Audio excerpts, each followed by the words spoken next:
Jadi korban arisan bodong, 450 warga Samarinda rugi hingga 7 miliar rupiah. Bolos sekolah, seorang siswa diantar petugas pemadam kebakaran ke sekolah.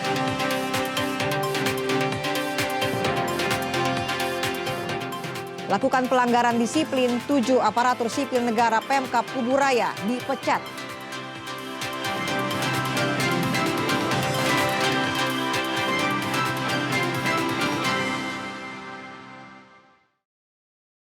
Selamat pagi saudara, kita berjumpa di Kompas Pagi edisi hari ini 3 Desember 2025.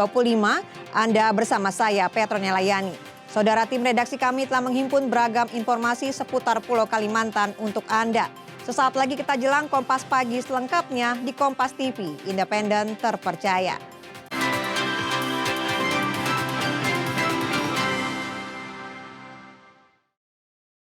Kita menuju informasi pertama saudara. Sebuah truk kontainer alami kecelakaan tunggal di Kecamatan Balikpapan Utara, Kalimantan Timur. Tak ada korban jiwa dalam peristiwa ini. Sebuah truk kontainer yang diduga bermuatan beras dan tepung terbalik di kawasan Jalan Projakal, Kelurahan Geraha Indah, Kecamatan Balikpapan Utara. Kecelakaan terjadi sekitar jam 1 siang. Saat kecelakaan terjadi, kondisi jalanan tidak terlalu padat. Diduga sang sopir hilang kendali saat tanjakan di kawasan tersebut. Saat ini polisi masih melakukan penyelidikan.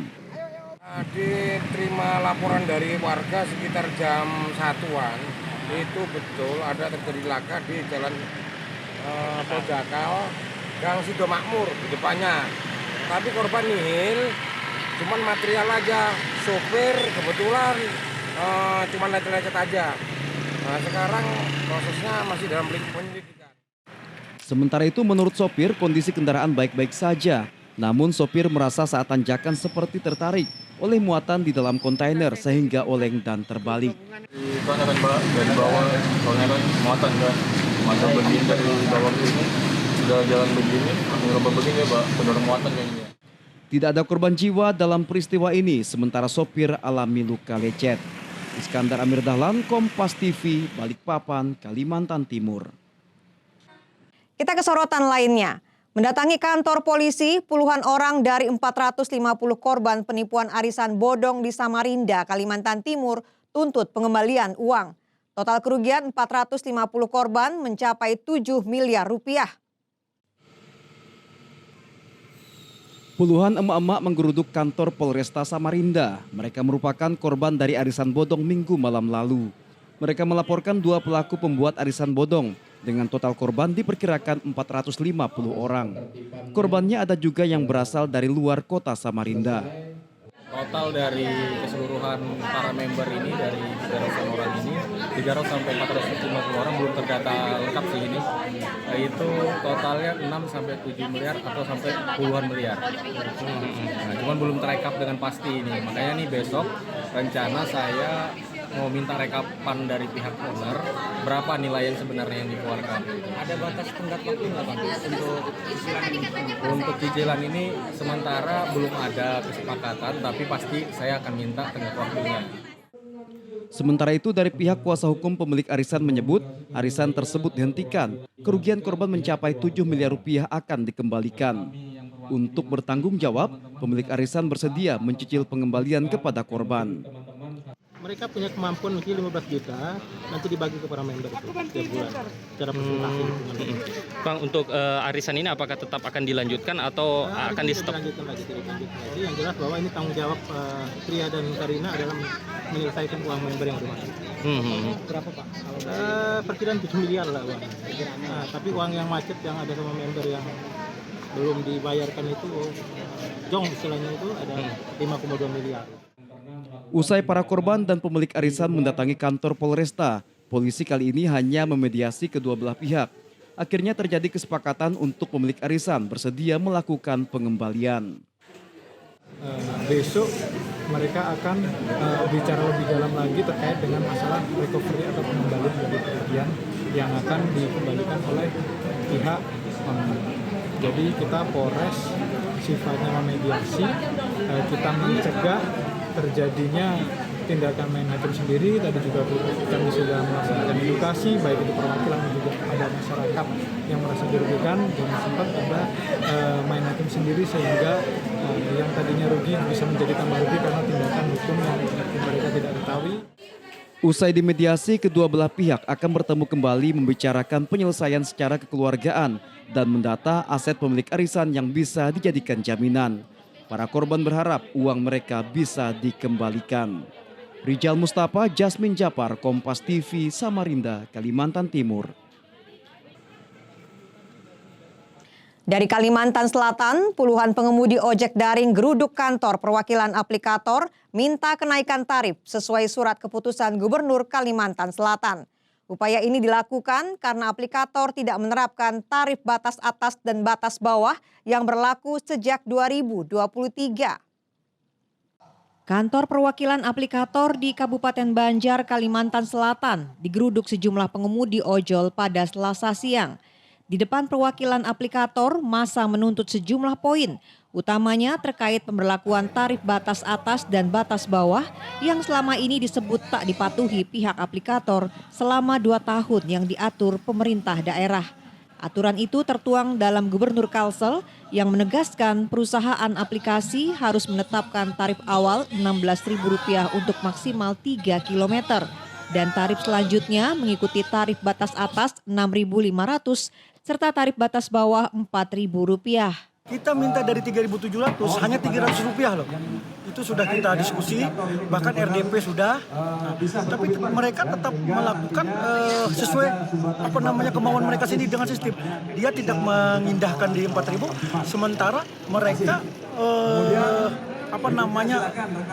mengambil keuntungan dari customer seperti Rp3.000 disisipkan dengan bahasa platform jasa ini gitu loh. Tapi Rp300 dari Rp3.700 tadi menaik Rp4.000, mereka tidak mau. Menanggapi hal ini, perwakilan aplikator belum mampu memberikan keputusan, namun akan menampungnya dengan berupaya menyediakan ruang dialog. Kita upayakan terkait tuntutannya, kita sampaikan ke pusat, terkait hasil semua kembali ke pusat. Mungkin tadi diberi waktu 1 minggu. Tetap kita akomodir itu, tapi segala statement keputusan itu tetap bukan kita. Selain menuntut pemberlakuan tarif sesuai SK Gubernur Kalsel, pengemudi ojol juga mendesak aplikator mempertimbangkan biaya operasional yang makin tahun kian membengkak menyusul penyesuaian tarif BBM yang terus melonjak setiap tahunnya. Arpawi, Kompas TV, Kabupaten Banjar, Kalimantan Selatan. Sorotan selanjutnya, kasus perkelahian yang menewaskan HU warga Kelurahan Sungai Tiung, Cempaka pada 30 November diungkap Polres Banjarbaru. Pelaku berinisial AS ditangkap kurang dari sehari setelah menghabisi korban. Kasus pembunuhan bermula saat korban HU yang diduga dalam pengaruh minuman keras berpapasan dengan pelaku AS mengamuk dan melempar baju ke arah pelaku. Merasa tersinggung, pelaku lalu pulang ke rumah orang tuanya untuk mengambil senjata tajam jenis parang. Tanpa berpikir panjang, pelaku menebas korban hingga 5 kali di bagian belakang tubuh dan perut mengakibatkan korban meninggal. Pelaku ditangkap dalam waktu kurang dari 24 jam dan ditahan di Polres Banjarbaru. Pelaku yang sempat pulang untuk mengambil parang sebelum menyerang korban menjadi dasar polisi mengenakan pasal pembunuhan berencana dan penganiayaan berat dengan ancaman hukuman hingga 12 tahun penjara. Tersangka merasa tersinggung, kemudian merasa orang ini kok mengacu aja di kampung. Hanya tersangka lari mengambil senjata tajam berupa parang di rumah orang tuanya, kemudian langsung menebas punggung belakang korban. Saudara, dikira jadi korban bullying atau perundungan, seorang siswa SMP di Samarinda, Kalimantan Timur diantar petugas damkar ke sekolah setelah terjaring razia Satpol PP saat sedang bolos. Siswa beralasan jadi korban perundungan lantaran takut ketahuan bolos oleh guru. Seorang siswa SMPN 8 Samarinda Seberang diantar petugas damkar ke sekolahnya setelah terjaring razia Satpol PP saat sedang bolos ke tempat bermain rental PS. Siswa tadi mengaku ke petugas damkar enggan kembali ke sekolah lantaran takut mengalami perundungan oleh temannya. Petugas damkar pun saat itu berinisiatif langsung ke sekolah untuk menyerahkan siswa tadi ke pihak guru. Meski sebelumnya diketahui siswa tadi sempat mendapat perundungan di sekolah, namun hal itu sudah diselesaikan secara internal sekolah. Info terbaru, ya kan, kami cukup mengantarkan setelah itu dari pihak sekolah melakukan investigasi dan pemeriksaan. Ternyata anak itu Mengarang cerita kemarin seperti itu. Memang kemarin seperti itu terjadi, tapi itu udah 3 minggu yang lalu. Tapi sudah clear masalahnya. Dan dia mengatakan bully lagi itu hanya sekedar untuk alasan. Usai dilakukan investigasi di sekolah dan menghadirkan sejumlah saksi, pihak guru bilang perundungan hanya jadi alasan siswa agar tidak ketahuan bolos dari sekolah. Ya, jadi pagi ini kami mediasi juga dengan pihak damkarnya, didampingi dengan Babinsa sekolah, Bapak Wahid, yang dimana juga masalah ini sudah ada jalan tengahnya dan sudah selesai karena kita udah tahu alasan sebenarnya seperti apa. Berarti memang ini anak ini bolos dan mengarang cerita. Iya, anak ini bolos dan menjadikan bully itu sebagai alasan, dan yang sangat disayangkan karena bully ini memang menjadi concern ya semuanya, karena akhirnya berita ini menjadi tersebar yang bukan negatif, tapi semuanya sudah klarifikasi dan tahu mana yang benar. Meski sempat beredar di media sosial siswa tadi jadi korban perundungan, hal itu dibantah sekolah. Saat ini perundungan juga menjadi konsen pihak sekolah agar tidak terjadi di lingkungan belajar. Rijal Mustafa, Jasmine Japar, Kompas TV, Samarinda, Kalimantan Timur. Tim Kementerian Keuangan tinjau program MBG di Kalimantan Selatan. Informasi selengkapnya usai jeda.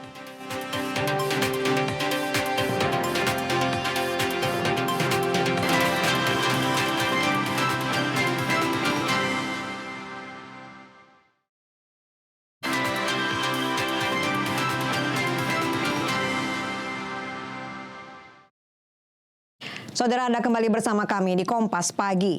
Pada momen HUT ke-54 Korpri, Bupati Kuburaya mengumumkan pemberian sanksi kepada 18 aparatur sipil negara.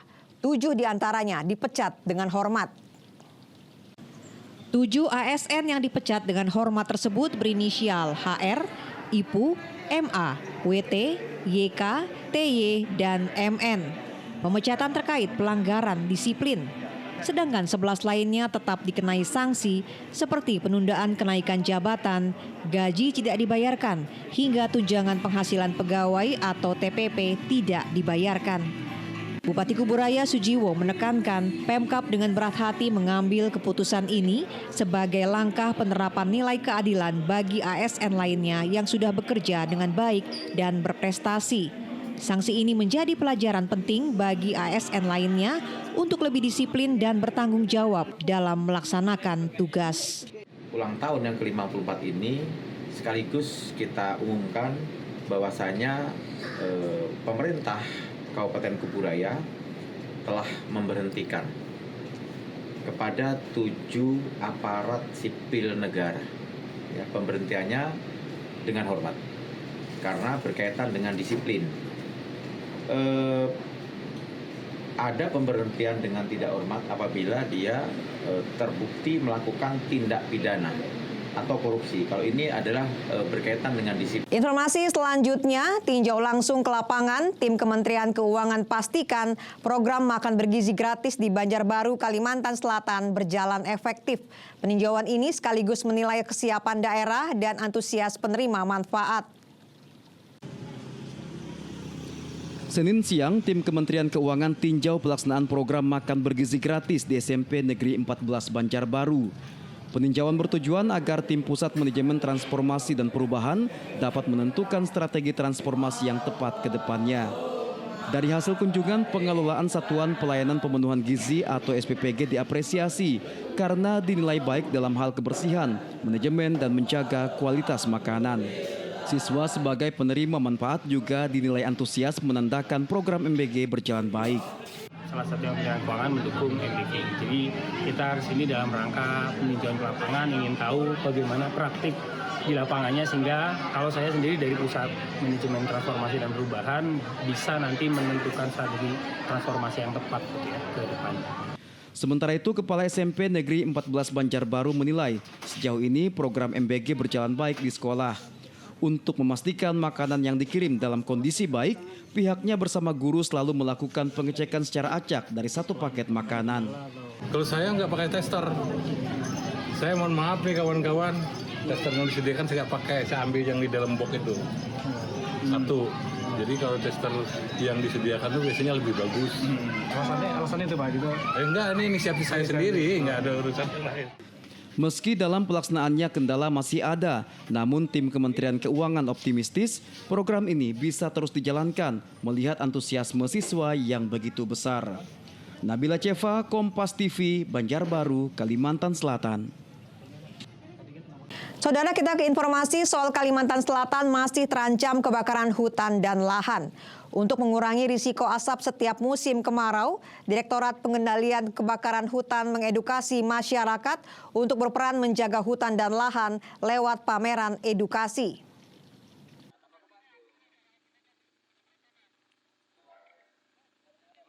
Kalimantan Selatan masih berada dalam bayangan kebakaran hutan dan lahan.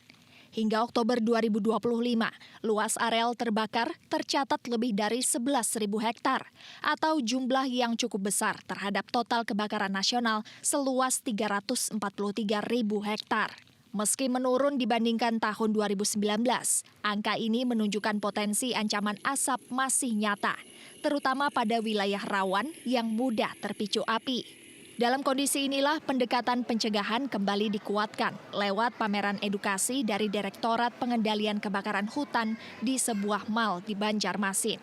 Menyasar pengunjung, Direktorat Pengendalian Kebakaran Hutan bilang kebiasaan membuka lahan dengan api bisa menjadi pemicu. Dan tanpa perubahan perilaku, potensi kembalinya asap tebal akan terus menghantui setiap musim kemarau. Artinya dengan kepedulian mereka bahwa kebakaran hutan dan lahan ini adalah sesuatu hal yang negatif yang tidak harus dilakukan oleh masyarakat, itu menjadi modalitas penting bahwa persepsi publik ini kuat untuk mencegah kebakaran hutan. Dan kemudian hal-hal lain tentunya bagi masyarakat yang memiliki lahan seperti itu, tolong supaya pembersihan lahan atau misalnya penyiapan lahannya dilakukan dengan tidak membakar. Itu menjadi hal yang penting. Satu di antara pengunjung pameran menyadari kabut asap yang diakibatkan dari kebakaran hutan dan lahan selalu mengganggu aktivitas.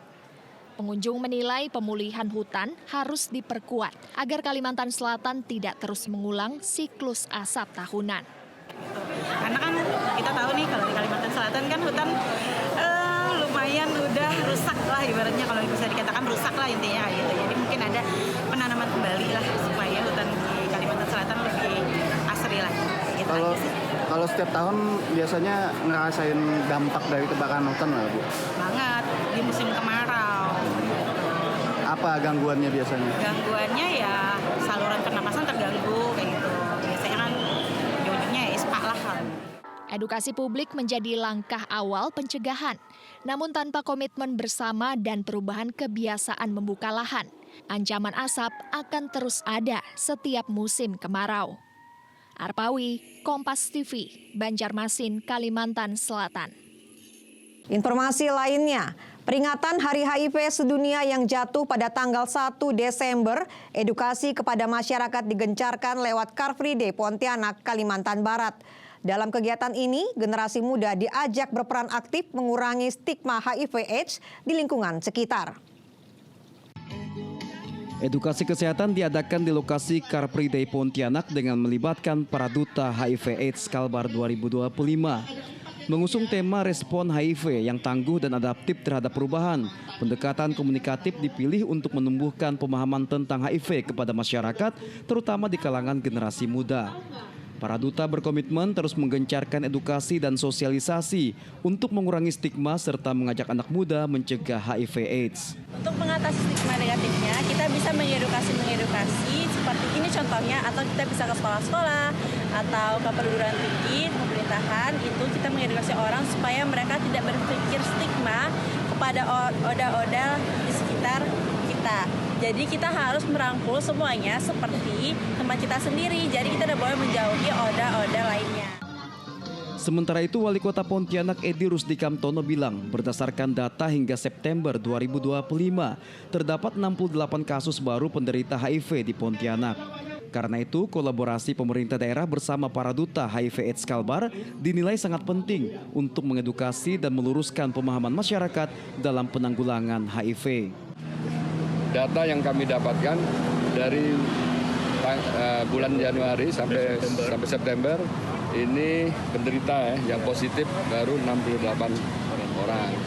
Oleh sebab itu, warga Kota Pontianak oleh sebab itu kita mengajak untuk selalu kita mengingatkan pada warga untuk perilaku hidup sehat.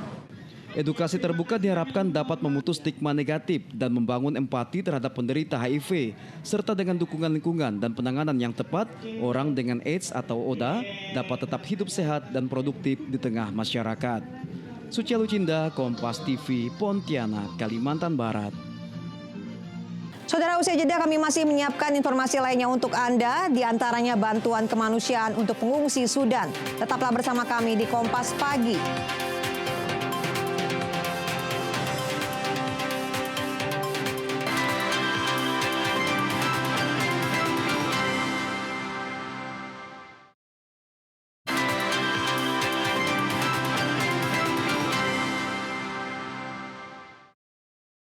Saudara, Anda masih bersama kami di Kompas Pagi. Dari mancanegara, tragedi kemanusiaan terus terjadi di Sudan akibat konflik bersenjata berlarut-larut. Tim relawan kemanusiaan Indonesia turut hadir menyalurkan bantuan secara langsung di kamp-kamp pengungsi. Konflik kemanusiaan berupa perang saudara yang terjadi di Sudan menimbulkan kesengsaraan kesulitan rakyat Sudan. Hal ini membuat tim relawan kemanusiaan Indonesia, Tim Peduli, bergerak menyalurkan bantuan untuk meringankan beban para korban. Kegiatan penyaluran bantuan dilaksanakan sejak 20 November hingga 5 Desember 2025. Bantuan difokuskan di Kamp Iriba dan Kamp Tulum di perbatasan Chad, Sudan. Ribuan pengungsi mayoritas wanita dan anak-anak menerima bantuan pangan, makanan siap saji, perlengkapan musim dingin, hingga tenda darurat. Bantuan dihimpun dari rakyat Indonesia melalui para relawan Tim Peduli. Motivasinya satu, membantu warga sipil Sudan yang terdampak perang brutal dan terpaksa bersama-sama melewati batas wilayah demi menyelamatkan diri. Sebagian pengungsi berjalan ribuan kilometer untuk menyelamatkan diri. Mereka mengalami kelaparan, hipotermia, luka perang, hingga amputasi akibat serangan drone. Meski diberi bantuan, namun kebutuhan dasar seperti selimut, pangan, penerangan darurat, dan perawatan medis masih jauh dari cukup. Total 5.000 pengungsi menerima paket bahan pangan, 1.000 orang mendapat makanan siap saji, 1.000 lainnya mendapat tenda darurat, dan lebih dari 1.400 pengungsi menerima paket perlengkapan musim dingin. Relawan Kemanusiaan Indonesia, Eko Sulistyo bilang, pendistribusian bantuan tidak mudah. Jarak yang ekstrem, keterbatasan infrastruktur, hingga prosedur keamanan Chad menjadi kendala. Belum lagi besarnya jumlah pengungsi dan minimnya bantuan internasional membuat posko-posko pengungsian sering kekurangan logistik. Kemanusiaan berupa perang saudara yang terjadi di Sudan menimbulkan kesengsaraan, kesulitan rakyat Sudan dalam menghadapi kehidupan sehari-hari. Baru-baru ini ada yang datang sekitar 900 orang. Belum makan, butuh air bersih, butuh tenda. Inilah yang coba kita lakukan dari relawan kemanusiaan Indonesia, Tim Peduli, yang berangkat langsung dari Jordania menuju Chad yang berbatasan langsung dengan Sudan. Baru masuk sekitar 900 orang dan kita berikan makanan siap saji berupa biskuit dan coklat-coklat sehingga minimal bisa mengganjal perut yang mana hampir semua orang 7 hari belum mendapatkan makanan. Bantuan kemanusiaan ini diharapkan dapat mengurangi beban para pengungsi Sudan di perbatasan Chad, sekaligus menjadi pengingat bahwa konflik berlarut-larut menciptakan dampak kemanusiaan yang sangat luas. Tim Liputan Kompas TV. Bantuan makanan siap saji terus disalurkan oleh relawan kemanusiaan Indonesia bagi para pengungsi Sudan yang tiba di perbatasan Chad. Hal itu karena informasi dari UNHCR menyebut para pengungsi alami kelaparan akut.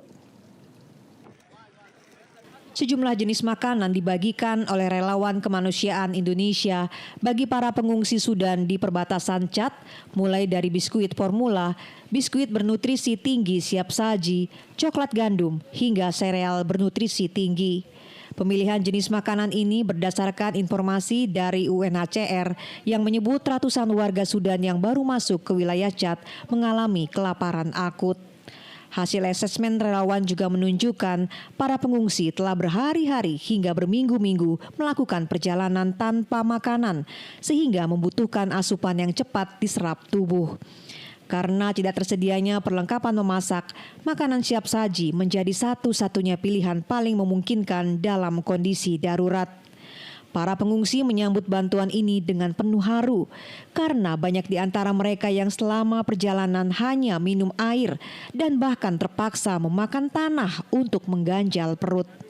Situasi ini membuat bantuan makanan terasa sangat berarti bagi mereka.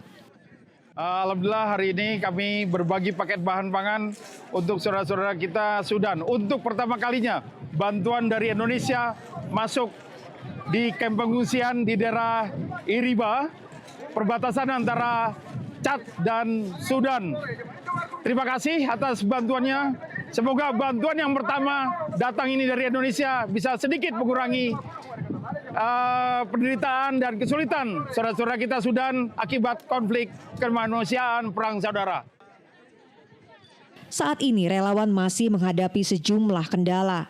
Ketersediaan bahan pangan di pasar-pasar sekitar perbatasan sangat terbatas, sementara jumlah pengungsi yang datang mencapai ratusan ribu orang. Antrean panjang dan sulitnya mengatur distribusi juga menjadi tantangan karena bantuan yang tersedia tidak sebanding dengan kebutuhan. Tim Liputan, Kompas TV. Kita menuju sorotan lainnya, Saudara. PLN Unit Induk Pembangunan Kalimantan bagian Barat berhasil menyambungkan saluran udara tegangan tinggi 150 kV Sandai Tayan. Selain mewujudkan swasembada energi, jaringan ini juga untuk mendukung sistem kelistrikan di Pulau Kalimantan. Interkoneksi saluran udara tegangan tinggi 150 kV Sandai Tayan sudah rampung sejak akhir Oktober tahun 2025. Jaringan ini menghubungkan antara gardu induk di Kabupaten Ketapang dan gardu induk Kabupaten Sanggau. Keberadaannya membentang sepanjang 165 km lebih dengan total 432 menara transmisi serta melewati sekitar 21 desa dan 5 kecamatan. PLN Unit Induk Pembangunan Kalimantan bagian Barat menyatakan keberhasilan pembangunan sebagai wujud swasembada energi untuk negeri. Selain itu, perluasan jaringan juga merupakan upaya mendukung sistem kelistrikan di Pulau Kalimantan. Kalau untuk daya, saya kurang terkopi. Cuman kalau untuk jalur ini jalur Tayan Sandai, ini jalur yang terakhir untuk menghubungkan interkoneksi Kalimantan. Jadi kemarin tahun lalu kita udah menyelesaikan Ketapang Sukamara ya. Nah, untuk tahun ini insya Allah kita selesaikan Tayan Sandai. Jadi kalau ini selesai bisa dikatakan interkoneksi Kalimantan tuh sudah terpenuhi. Jadi dari ujung Kalimantan Timur sampai Kalimantan Barat kita udah satu sistem. 100% bahasanya? Bisa dikatakan seperti itu 100%. Bukti nyata ini turut dirasakan oleh pemerintah Kalimantan Barat khususnya di kota Pontianak. Wali Kota Edi Rusdi Kamtono menjelaskan keberadaan listrik yang andal mendorong perekonomian masyarakat. Sementara untuk mendukung swasembada energi, Pemkot turut melakukan penghematan pemakaian. Kalau kita tidak memiliki PLTU kan di Kota Pontianak, kita disuplai dari PLTU yang ada di Singkawang sama Ambawang, Bengkayang, PLTU Pantai Kura-Kura. Nah, kalau menghemat kita paling menghemat penggunaan listrik. PLN UIP Kalbakbar menyebut pembangunan jaringan Sandai Tayan berjalan sesuai target awal. Meski sempat terjadi tantangan karena kondisi geografis, namun sudah dilakukan langkah antisipasi teknis saat pengiriman logistik barang. Dion Setiawan, Kompas TV, Kalimantan Barat. Kehadiran sepeda listrik berdampak pada sektor ekonomi, lapangan kerja baru, hingga pendidikan. Salah seorang remaja di kota Pontianak, Kalimantan Barat berjualan minuman dengan sepeda listrik yang hasilnya digunakan untuk melanjutkan pendidikan. Energi terbarukan tidak hanya berdampak pada kemajuan teknologi, tapi juga pada ekonomi, tenaga kerja, hingga pendidikan. Satu di antaranya kehadiran sepeda listrik yang saat ini tidak hanya digunakan sebagai alat transportasi ramah lingkungan, tapi juga untuk aktivitas ekonomi seperti gerobak minuman. Aldi, 16 tahun, yang putus sekolah 2 tahun terakhir, merasa ada harapan untuk melanjutkan pendidikan dengan menabung dari hasil bekerja menjual minuman dari gerobak sepeda listrik. Hasil berjualan disisihkan untuk biaya pendidikan mendapatkan paket C. Kadang setiap hari. Biasa kalau hujan tak kerja kami. Bos, ini nih punya Aldi sendiri atau punya bos? Punya bos bang. Berarti Aldi kerja? Kerja kami. Sama bos. Aldi digaji berapa per hari? Hitung per cup sih bang. Satu cupnya? 1 cupnya 1.000. Untuk nabung untuk sekolah bang. Kenapa? Sebelumnya pernah sekolah atau macam mana? Pernah sekolah, cuman tuh berhenti dah. Karena tuh susah, tak ada kendaraan. Salah satu pembeli, Rizky, mengaku terbantu dengan adanya gerobak minuman sepeda listrik. Selain harga terjangkau, juga lebih mudah dijumpai. Terbantu karena kalau di kampus itu kan, kami kan biasa mahasiswa itu kan selesai mata kuliah, terus mau cari kopi atau apa tuh nggak perlu jauh-jauh gitu Pak. Nggak perlu ke cafe shop, karena adanya gerobak ini kami mudah gitu, dekat untuk mencari segala snack atau minuman gitu Pak. Ya, mendukung, sangat mendukung karena dalam berdagang itu memudah juga, ada dapat modal gitu Pak. Kehadiran kendaraan listrik sangat membantu masyarakat, khususnya UMKM, dan membuka lapangan kerja baru. Diharapkan ke depan terus ada inovasi energi terbarukan yang berdampak pada segala sektor kehidupan masyarakat. Samsul Hardi, Kompas TV, Pontianak, Kalimantan Barat. Persib mengamuk terkam Madura United 4-1. Informasi selengkapnya usai jeda. Tetaplah bersama kami di Kompas Pagi.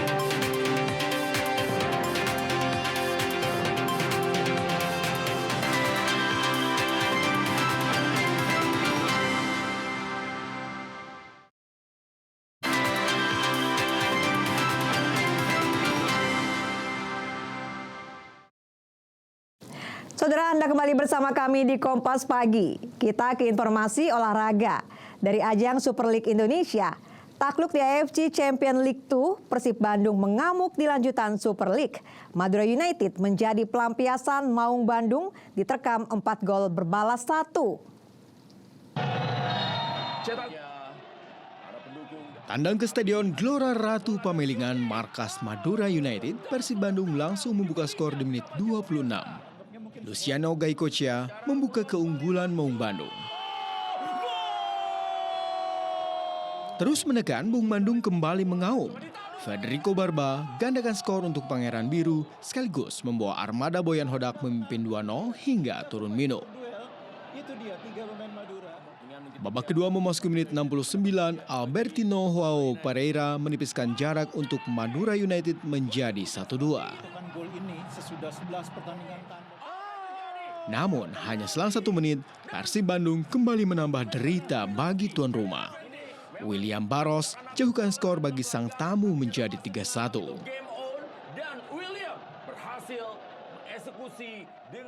Seolah belum puas, Pangeran Biru kembali jauhkan skor. Gol perdana Tom Haye bagi Persib sempurnakan kemenangan sang tamu 4 gol berbalas 1. Hasil ini membawa Persib Bandung tembus 3 besar dengan koleksi 25 poin hasil dari 11 laga. Tertinggal 4 angka dari Persija Jakarta yang berada 1 strip di atasnya dan sudah memainkan 13 pertandingan. Saudara, diwarnai aksi balas-membalas gol, UIN Bandung keluar sebagai juara kategori putra Kampus League Futsal Regional Jakarta usai tundukan STKIP Pasundan di laga puncak.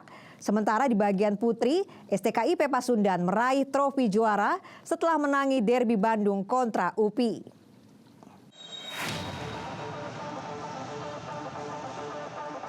Setelah berkompetisi sejak 25 November, babak final Kampus League Futsal Regional Jakarta digelar Senin sore di GOR UNJ Jakarta. Di sektor putra, duel sengit tersaji saat UIN Bandung jumpa STKIP Pasundan. Imbang 1-1 di paruh pertama, kedua tim mampu menambah masing-masing 1 gol lagi di babak kedua. Namun saat skor imbang 2-2, sepakan Rafli Wahyudi sukses mengantar UIN Bandung memenangi duel ini sekaligus merengkuh gelar juara. Usai juara, UIN Bandung dan 3 tim teratas lainnya juga akan kembali tampil pada Kampus League Seri Nasional mulai 3 Desember. Mungkin persiapannya bakal lebih dimatangin lagi, terus kesalahan-kesalahan bakal dievaluasi lagi dari mulai pemain sampai ke tim pelatih juga harus berani ngambil keputusan-keputusan yang lebih baik lagi lah ke depannya. Sementara di sektor putri, derby Bandung juga tersaji saat STKIP Pasundan dan UPI Bandung bertemu di laga puncak. Tak kalah sengit dari sektor putra, kedua tim bersaing sengit untuk berdiri paling tinggi di podium. Namun pada akhirnya STKIP Pasundan keluar sebagai juara usai menang tipis 2-1. Angga Nurizki, Kompas TV, Jakarta. Mantan pelatih timnas Kanada John Hurtman dirumorkan menjadi salah satu pelatih yang diwawancarai PSSI untuk mengisi kekosongan kursi pelatih skuad Garuda. Kabarnya John Hurtman menjadi salah satu kandidat yang telah diwawancarai oleh PSSI untuk menggantikan Patrick Clifford sebagai juru taktik timnas Indonesia. John Hurtman merupakan mantan pelatih timnas Kanada di medio 2018 hingga 2023. Juru taktik 50 tahun memang cukup menonjol kala menangani pasukan The Voyagers. Ia mampu antar timnas Kanada lolos Piala Dunia 2022 Qatar sejak terakhir kali tembus Piala Dunia pada 1986. Setelah meninggalkan tim nasional Kanada, ahli strategi penyuka formasi 3-4-2-1 ini melatih tim MLS Toronto FC. Meski memiliki pengalaman level tim nasional dan klub, peracik strategi kelahiran Inggris ini belum pernah memenangkan trofi dalam karir kepelatihannya. Saudara, usai jeda kami akan hadir untuk Anda dengan informasi lainnya. Tetaplah bersama kami di Kompas Pagi.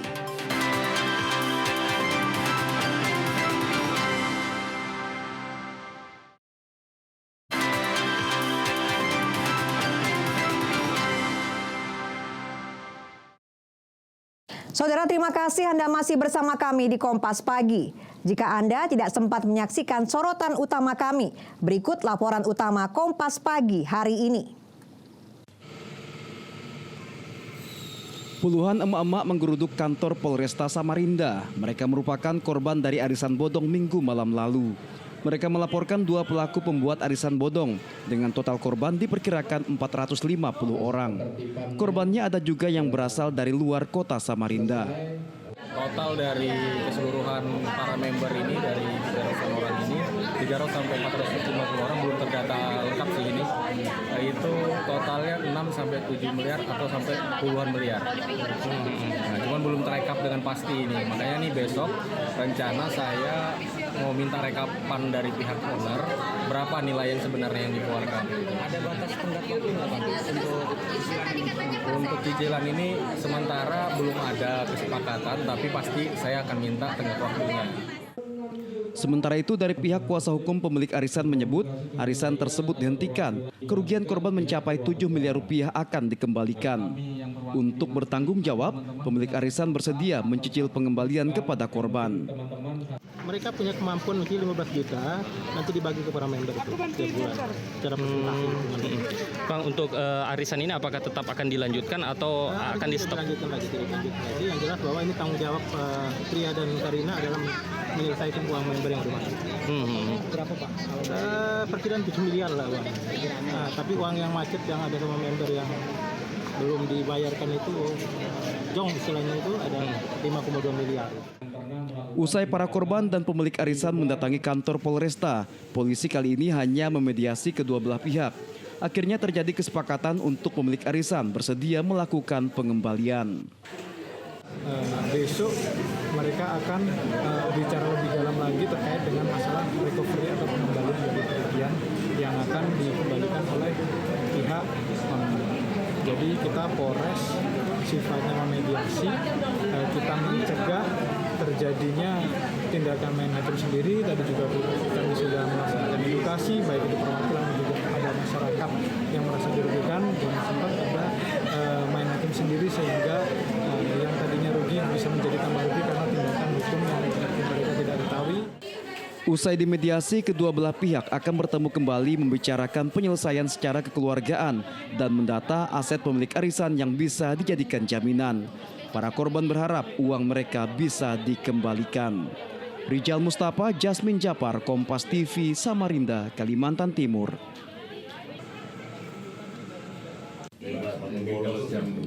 Seorang siswa SMPN 8 Samarinda Seberang diantar petugas damkar ke sekolahnya setelah terjaring razia Satpol PP saat sedang bolos ke tempat bermain rental PS. Siswa tadi mengaku ke petugas damkar enggan kembali ke sekolah lantaran takut mengalami perundungan oleh temannya. Petugas damkar pun saat itu berinisiatif langsung ke sekolah untuk menyerahkan siswa tadi ke pihak guru. Meski sebelumnya diketahui siswa tadi sempat mendapat perundungan di sekolah, namun hal itu sudah diselesaikan secara internal sekolah. Info terbaru, ya kan, kami cukup mengantarkan setelah itu dari pihak sekolah melakukan investigasi dan pemeriksaan. Ternyata anak itu mengarang cerita kemarin seperti itu. Memang kemarin seperti itu terjadi, tapi itu udah 3 minggu yang lalu, tapi sudah clear masalahnya. Dan dia mengatakan bully lagi itu hanya sekedar untuk alasan. Usai dilakukan investigasi di sekolah dan menghadirkan sejumlah saksi, pihak guru bilang perundungan hanya jadi alasan siswa agar tidak ketahuan bolos dari sekolah. Ya, jadi pagi ini kami mediasi juga dengan pihak damkarnya, didampingi dengan Babinsa sekolah, Bapak Wahid, yang dimana juga masalah ini sudah ada jalan tengahnya dan sudah selesai karena kita udah tahu alasan sebenarnya seperti apa. Berarti memang ini anak ini bolos dan mengarang cerita. Iya, anak ini bolos dan menjadikan bully itu sebagai alasan, dan yang sangat disayangkan karena bully ini memang menjadi concern ya semuanya, karena akhirnya berita ini menjadi tersebar yang bukan negatif. Tapi semuanya sudah klarifikasi dan tahu mana yang benar. Meski sempat beredar di media sosial siswa tadi jadi korban perundungan, hal itu dibantah sekolah. Saat ini perundungan juga menjadi konsen pihak sekolah agar tidak terjadi di lingkungan belajar. Rijal Mustafa, Jasmine Japar, Kompas TV, Samarinda, Kalimantan Timur. 7 ASN yang dipecat dengan hormat tersebut berinisial HR, IPU, MA, WT, YK, TY, dan MN. Pemecatan terkait pelanggaran disiplin. Sedangkan 11 lainnya tetap dikenai sanksi seperti penundaan kenaikan jabatan, gaji tidak dibayarkan, hingga tunjangan penghasilan pegawai atau TPP tidak dibayarkan. Bupati Kuburaya Sujiwo menekankan Pemkab dengan berat hati mengambil keputusan ini sebagai langkah penerapan nilai keadilan bagi ASN lainnya yang sudah bekerja dengan baik dan berprestasi. Sanksi ini menjadi pelajaran penting bagi ASN lainnya untuk lebih disiplin dan bertanggung jawab dalam melaksanakan tugas. Ulang tahun yang ke-54 ini sekaligus kita umumkan bahwasanya pemerintah Kabupaten Kuburaya telah memberhentikan kepada 7 aparat sipil negara. Ya, pemberhentiannya dengan hormat karena berkaitan dengan disiplin. Ada pemberhentian dengan tidak hormat apabila dia terbukti melakukan tindak pidana atau korupsi. Kalau ini adalah berkaitan dengan disiplin. Dan saudara, informasi tadi mengakhiri Kompas Pagi edisi hari ini. Terima kasih atas kebersamaan Anda. Akhir kata, saya Petronia Layani undur diri. Tetaplah bersama kami dengan sajian menarik lainnya hanya di Kompas TV, independen, terpercaya. Sampai jumpa.